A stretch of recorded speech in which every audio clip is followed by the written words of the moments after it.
Okay, this is an update on my tomato breeding project. This is an F2 generation. All of these are F2s, the second generation cross.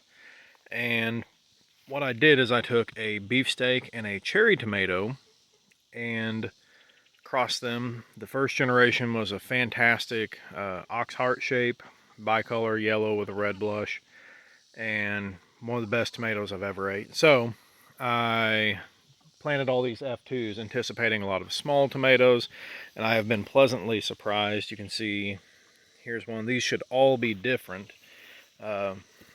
These are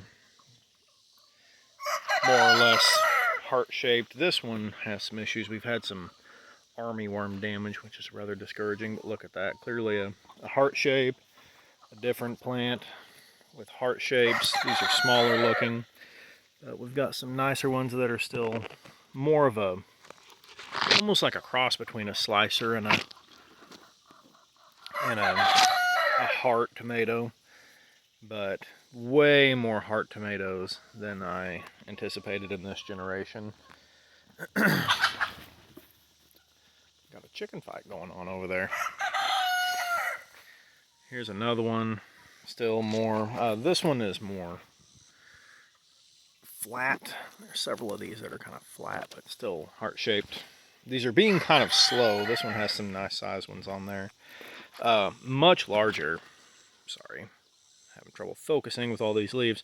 These are much larger than I anticipated. I thought this would go back to cherry tomato genetics much quicker, and we would have, well, you can't see that, we would have a lot more small tomatoes.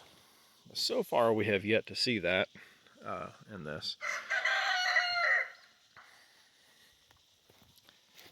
And here I'm trying to do a weave, testing out a weave just to see how it goes. This plant is growing quite well, lots of little tomatoes for a medium to large size. Still trying to flower. And we got another chicken fight going on. They're mad at me because I haven't fed them tonight. Some of these, as you'll see over there, have blight. It's kind of hard to see from over here. Have blight. This one is showing a lot of promise. Nice good size to it. Starting to think about coloring up.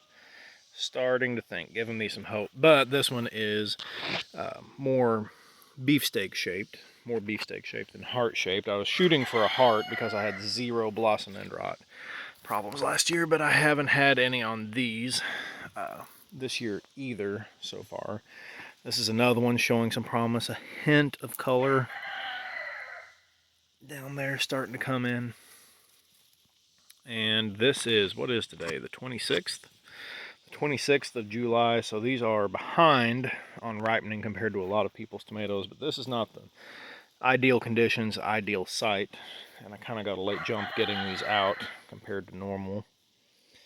But lots of promise. We're going to come back and try to keep track of the records of which ones do well on taste. I'm not super concerned about production.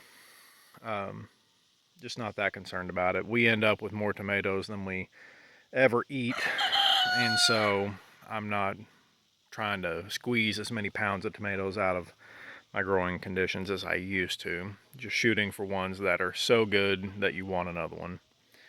And we'll come back and try to evaluate eventually, and definitely by next year.